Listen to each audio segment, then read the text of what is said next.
আসসালামু আলাইকুম। আপনারা সবাই কেমন আছেন? আলহামদুলিল্লাহ আমিও ভালো আছি। এই দেখেন আপনাদেরকে দেখাচ্ছি আমার বাসার ছাদ থেকে কি সুন্দর দেখা যাচ্ছে।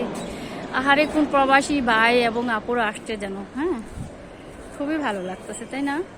আচ্ছা যাই হোক, আজকে ছাদে আসলাম। ছাদে আসার কারণ হলো আমার শরীরে একটু ডিএর কমতি আছে, ডক্টর বলছে আমাকে রোদ লাগাইতে হবে, তো এই জন্য আসা। আর যেহেতু আসলাম, আরেকটা জিনিস আপনাদেরকে দেখাবো, সেটা হলো আমার একটা ছোট্ট একটা পেয়ারা গাছ। এই পেয়ারা গাছে দেখেন মাশাল্লাহ কি পেয়ারা ধরছে, মাশাল্লাহ মাশাল্লাহ, দেখছেন? তো আমি চেষ্টা করি এরকম কিছু ভালো ভালো জিনিস যেগুলো আমার ভালো লাগে সেইগুলো আপনাদেরকে দেখানোর জন্য। দেখেন এইখানেও কলি আসছে। আচ্ছা, আমি কিছুদিন আগে এই পেঁপে গাছটা দেখিয়েছি, বলছেন যে আজও কি এই পেঁপে গাছে পেঁপে আসবে? তো আমি জানি না আসলে কোন গাছে পেঁপে আসে, এই ফুলের থেকে পেঁপে আসবে কিনা সেটা আমার জানা নেই।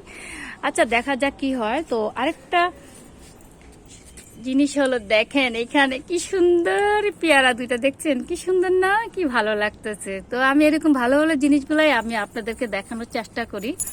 দেখেন মাশাল্লাহ মাশাল্লাহ মাশাল্লাহ।